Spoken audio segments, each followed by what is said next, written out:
الله أكبر لا إله إلا الله محمد رسول الله لا إله إلا الله علي ولي الله. Our political reason doesn't have to do with the hadith themselves. Assalamu alaikum wa rahmatullahi wa barakatuh.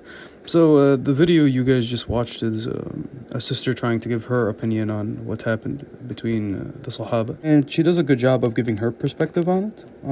I think that is hers, and it's not an educated one, let's just say, with all due respect to the sister.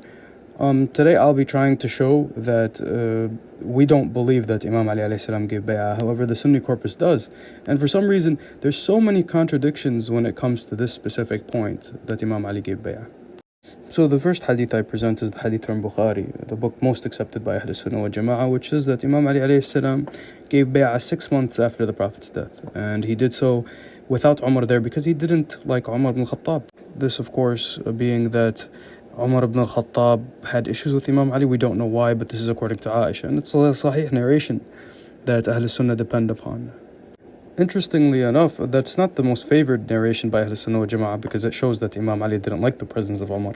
And also shows that there was conflict among the Sahaba. In fact, the most beloved narration is this one right here from Tarikh al-Tabari, which shows that Imam Ali came out naked to give Abu Bakr and Umar a bay'ah. Even though this is weak, we find people like Mufti Men quoting it on pulpits and simply just to say that, the Sahaba did not have issues between them.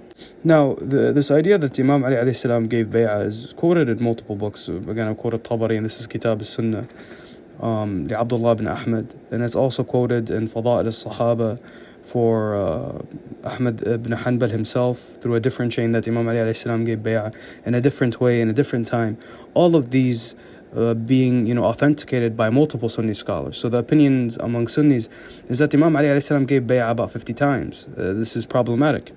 And the reason that it's problematic is because if you cannot agree when Ali gave bay'ah or where Ali gave bay'ah and which time period after Rasulullah he gave bay'ah, this means that this bay'ah must not have happened the way you want it to, at least. And if it did happen, how did this happen? What is this bay'ah? Most Shias believe that Ahlul Bayt alayhim salam never gave bay'ah to these people. So the sister saying that I believe they gave bay'ah, that's her perspective. We Shias don't believe in it. We believe they're appointed by Allah and we have our evidence for it. Again, if anybody's willing to discuss with us, we have no issue discussing with them. And by the way, these are not the only sources that Ahl Sunnah quote about the bay'ah. They have multiple other versions, for example, in the Mustadrak where Ali comes willingly. And that one is sahih as well. So there's issues with this bay'ah that we as Shia are not willing to accept. And we have our evidences. Unlike the sister, I wasn't just trying to speak, from my feelings. Feelings don't matter in Islam. What matters is what I can prove. And seeing as though they cannot prove that there was love between the Sahaba, they have then instead hoped to, rectify things later on in history. And this is something that any Muslim should not be willing to accept. That's if you actually are honest with yourself and want the truth. I hope the other sister, inshallah, she can come and ask us. And even that sister who posted the video can come and ask. And the reason that I would prefer if the sister came and asked is because, I should take religion or the perspective from the people who actually believe in it. I think that the sister who gave her perspective was biased, let's just say. And this because it was a subjective view, not an objective view. Something that we Muslims value is the truth. And inshallah, we always value the truth.